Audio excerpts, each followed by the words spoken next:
C'est l'hôpital qui se fout de la charité. À un moment donné, il faut arrêter ces comportements-là. C'est vous qui voulez ça. Ils sont même fâchés que tu leur dises que tu es malade, que toi, tu peux être un jour malade. Ils en sont énervés. Donc, en fait, toi, tu n'es là, tu dois... En fait, tu es Superman, quoi, Superwoman. Tu n'es jamais malade. Tu n'as pas le droit d'être malade. Parce que sinon, ils vont être fâchés là-bas. Que toi, tu oses être malade. En fait, c'est eux qui ont tous les droits. C'est ce que je disais. Eux ont tous les droits, mais toi, tu n'as aucun droit d'être même malade. Hein. Ils ont le droit d'être malades, de demander l'argent, d'envoyer leurs enfants à l'école, de les nourrir, Mais toi, tu n'as même pas le droit de souffler, même pas d'être malade, ni même de t'occuper de tes propres enfants. Tu n'as aucun droit. Écoutons voir cette vidéo, les amis. Beaucoup de personnes n'ont pas pu réaliser leur projet. Pourquoi? Parce qu'elles étaient trop occupées à porter le fardeau de leur famille. Et ça, toute culture confondue. Écoute, tu ne peux pas tout porter sur tes épaules et sacrifier ta vie pour ta famille. Ce n'est pas de la bonté, c'est de la bêtise. Je le répète encore, ce n'est pas de la bonté, c'est de la bêtise. Ce schéma a enfermé des générations entières dans un gouffre financier sans fin. Il est temps de poser des limites saines, de construire ton avenir et avancer. Il est possible d'aider sans te détruire toi-même. On doit vraiment revoir cette notion de sacrifice. Le vrai sacrifice, ce n'est pas de t'épuiser pour les autres. Il y a encore certaines familles et certains parents africains qui pensent que, en fait, un enfant, c'est un investissement. C'est-à-dire que leur enfant doit avoir beaucoup d'argent pour s'occuper d'eux.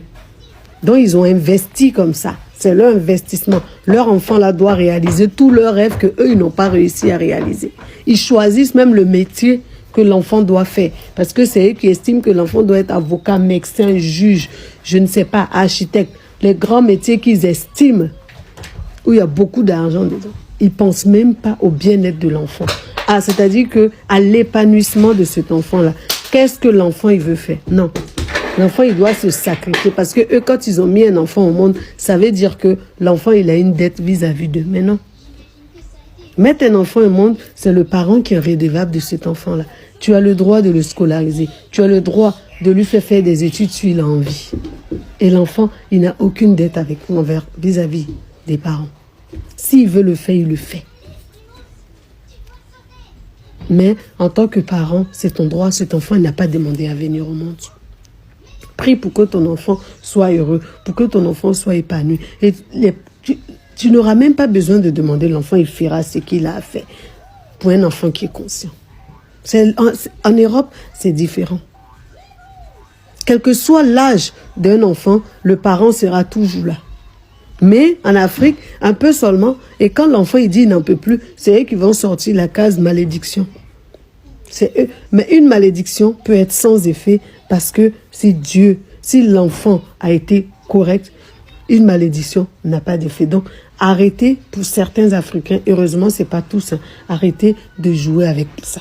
Arrêtez d'être dans le sensationnel. Priez pour vos enfants. Arrêtez avec ces histoires de malédiction. C'est pas bien. Essayez d'arrêter de stopper de leur envoyer de l'argent. Voilà.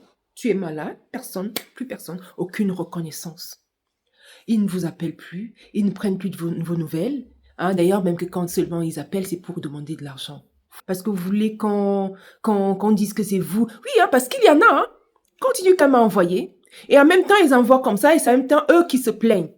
Oh oui, j'ai fait ci, ça, mais pourquoi tu n'arrêtes pas? Eh mais parce que ils vont faire comment? En fait, le syndrome du sauveur, quoi, en fait.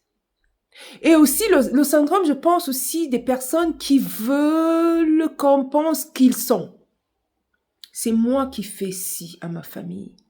La reconnaissance, c'est moi qui nourris ma famille, c'est moi qui... En fait, c'est aussi une fierté personnelle. Alors, quand tu as une telle fierté personnelle, faut pas du tout, comme ça, casser les oreilles aux gens, le jour où ces mêmes personnes ne s'en foutent de toi. Faut pas. Parce que toi-même, tu l'auras voulu. Toi-même, tu l'auras voulu. Combien de personnes en Occident, ils n'ont même pas de quoi manger, mais les 50 € ou 10 € qu'ils ont, ils enlèvent tout pour envoyer au pays pour qu'on pense qu'ils sont arrivés. Tu avertis une fois, tu avertis deux fois, tu avertis 3 fois. Faut pas qu'il y ait une quatrième fois. Tu éduques une fois, tu éduques 2 fois ces gens-là, tu éduques 3 fois. Faut pas que tu aies une quatrième fois à les éduquer, à se comporter avec toi, à respecter ton argent. Parce que ton argent que tu travailles en Occident, qu'il neige, qu'il pleuve, qu'il vente, tu es debout pour aller travailler. J'ai dit souvent, on ne jette pas les perles au pourceau. Quelqu'un qui ne sait même pas se prendre en charge, il t'amène un problème, un souci que tu dois résoudre. Comment veux-tu que la personne arrive à gérer le souci si dans les petites choses, il n'est même pas fidèle? Est-ce que c'est dans ces grandes choses qu'il va venir te soumettre comme souci et toi, tu te lèves pour vouloir l'aider? Tu essaies de l'aider et tu penses que c'est là où il va s'en sortir? S'il n'a même pas été capable de gérer un petit truc, c'est pas un grand, immensissime truc qu'il va gérer. Occupe-toi de toi. Occupe-toi de tes enfants. Privilégie tes enfants, privilégie-toi d'abord. Voilà ma proposition.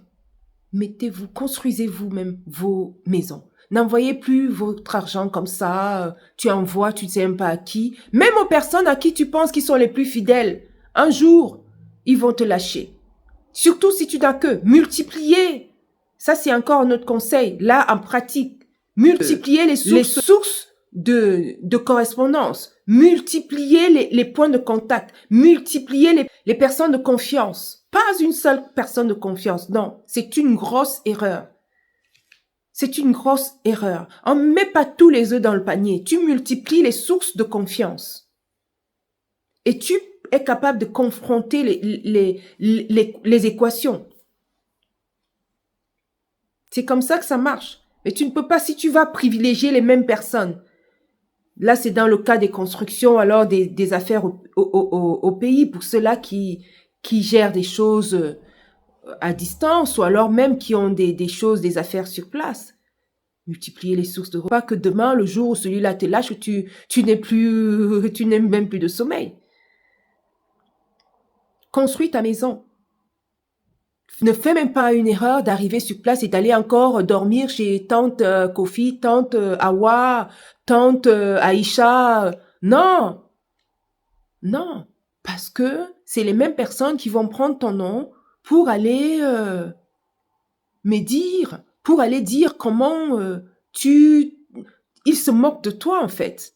Alors que tout l'argent que tu as en Occident, c'est à eux que tu envoies. Une fois que tu envoies cet argent-là, tu n'as plus rien du tout. Donc, quand tu arrives là-bas sur place, tu dors chez oncle Kofi, tante Awa, la cousine Aïcha, tu es à gauche et à droite, parce que tu n'as pas réussi à te placer, à te situer, parce qu'ils t'ont dépouillé. Et eux, qu'est-ce qu'ils font? Ils vont se foutre de toi. Ils vont en rigoler alors que cet argent-là, c'est à eux que tu envoies. Tu vois le comble du malheur? Comble de la situation? Non, c'est grave. C'est grave. Je pense que ça doit changer. Ça ne peut pas comme ça perdurer. Ça ne peut pas. Je vois des parents dans certaines familles envoyer de l'argent au pays, mais à la maison, le frigo, il est vide. L'argent, il part, hein. L'argent, il part. Mais à la maison, il faut faire avec ce qui reste. L'argent part, hein. Mais on te dit, on va gérer. On gère la situation. Et là-bas, au pays, ils te disent quoi? Oh, le projet, il avance. La construction, les constructions que vous nous avez demandées, ça avance. Oh, les photos. Oh, les photos, on va vous envoyer. Ça avance. Au final, il n'y a rien qui bouge. Tu vas sur place, toi-même, tu vas sur place. Qu'est-ce qu'ils ont fait de l'argent? Et toi, en tant qu'enfant, tu entends parler du projet, tu te dis, bon, peut-être dans quelques années, peut-être dans 2-3 ans, ça va commencer à rapporter quelque chose. Peut-être quand je serai plus grand, il y a moyen que ça rapporte quelque chose. Au final, tu deviens plus grand. Où sont les résultats? Les années, elles passent, tu as grandi. Il manque toujours à la maison. Après, on s'étonne de voir des enfants perdus ou qui se construisent tout seuls. Ou même des enfants qui coupent les ponts avec leurs parents. Ils coupent littéralement les ponts. Mais à côté de ça, il y a aussi une question simple. Pourquoi les enfants passent toujours après? Pourquoi les enfants passent toujours après? Ces mêmes enfants-là qu'on fait passer après, c'est à eux qu'on dit, plus tard, on a fait pour vous, faut vous sacrifier aussi pour nous. Nous, en tant que vos parents, on a fait pour vous, faut vous sacrifier pour nous. On va leur demander de donner aussi à leur tour, comme si c'était normal. Ça aussi, il faut qu'on en parle, ça. Parce que t'es né, t'es déjà endetté. Parce que t'es né, t'es déjà endetté. Mais bon, ça, c'est encore une autre discussion. On sait que la diaspora africaine envoie environ 100 milliards de dollars par an en Afrique. Ça, c'est les chiffres. Chaque année, la diaspora africaine envoie environ 100 millions de dollars par an pour subvenir aux besoins des siens. Voilà ce que vaut la diaspora. Et malgré tout cet argent que la diaspora africaine envoie en Afrique, eh bien, on vous prend toujours comme des moins-créants. On se fout de vous, on vous sous-estime, on ne vous respecte pas. Et en plus, on a aussi, c'est un constat que j'ai quand même fait en Afrique,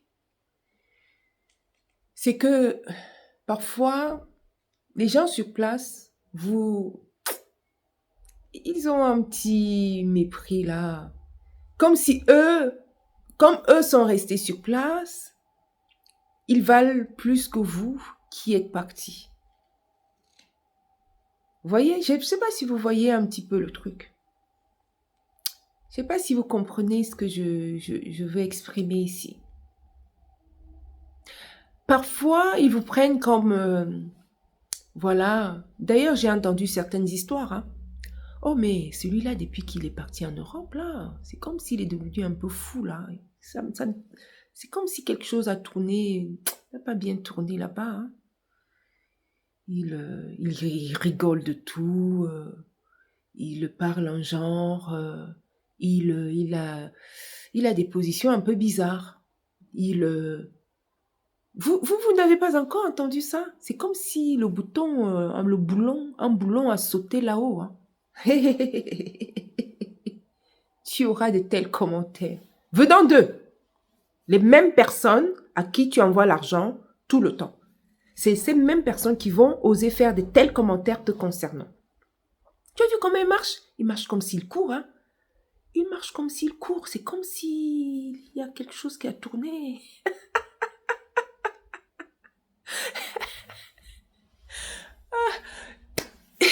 Il marche comme si il courait tout le temps. Le stress. Sauf que la différence, c'est quoi? Pourquoi vous avez l'impression, ça c'est encore un petit aparté, vous avez l'impression que les personnes quand ils sont en Occident, quand ils arrivent en Afrique, vous avez l'impression qu'ils courent. Parce que ici, quand il fait froid, tu ne vas pas marcher comme vous là-bas.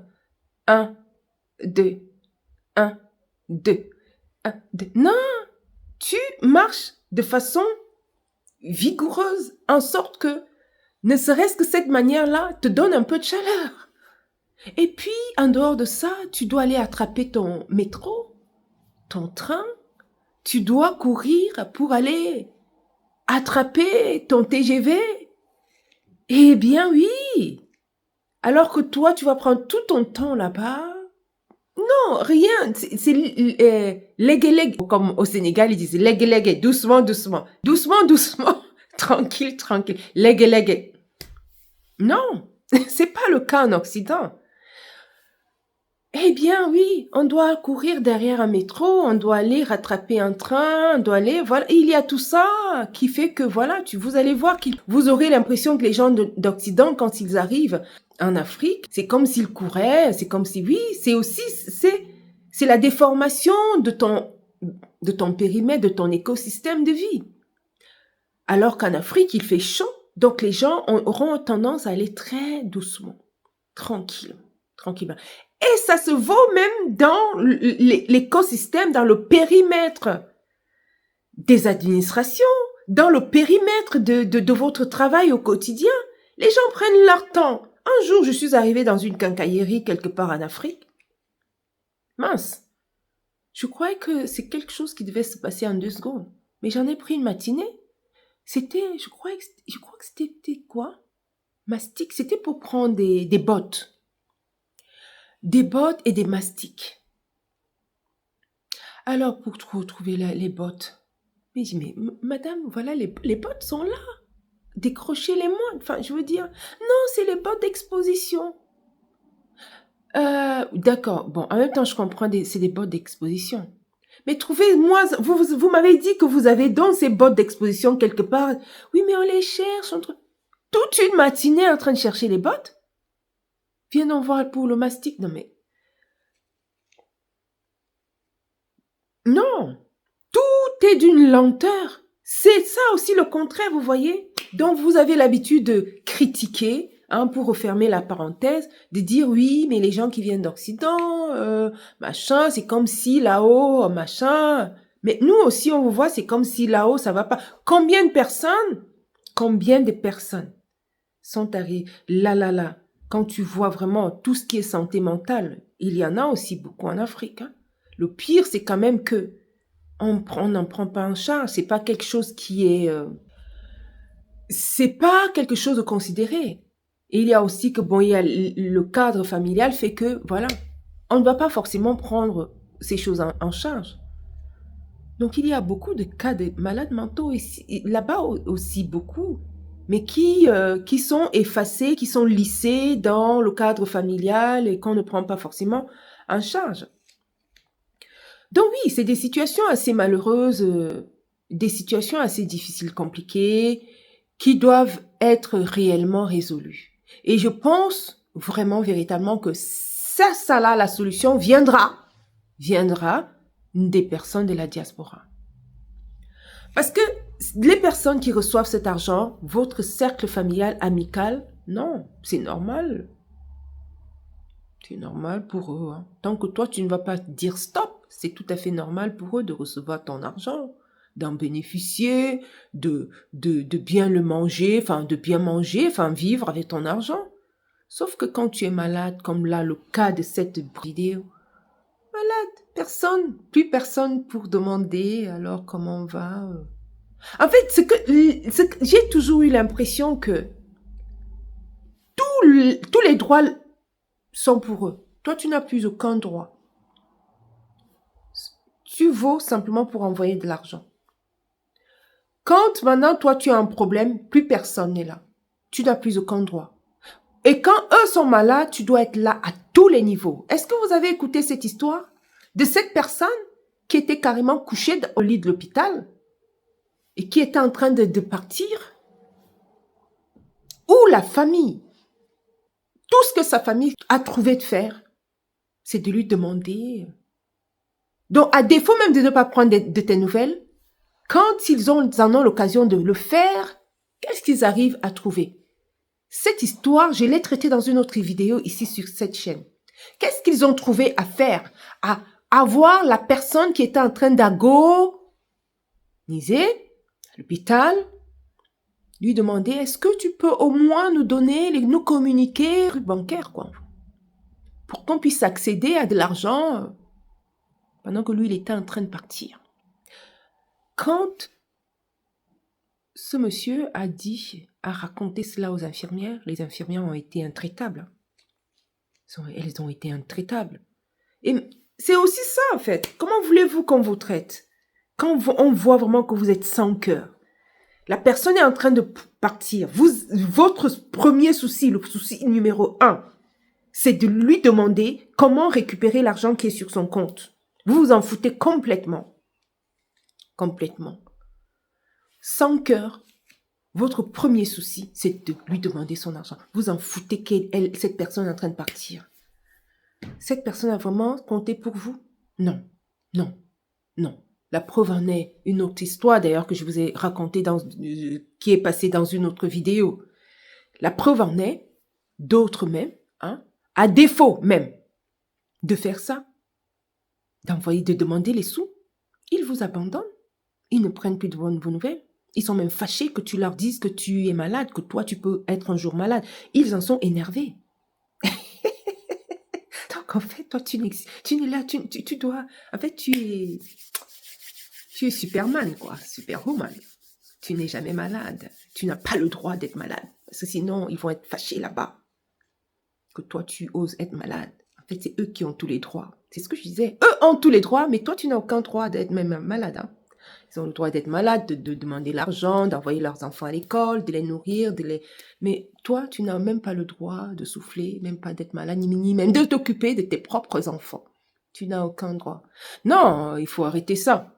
J'ai déjà parlé de comment le faire dans d'autres vidéos. On continuera, hein, et c'est un vrai sujet dont il faut, qu'il faut oser en parler.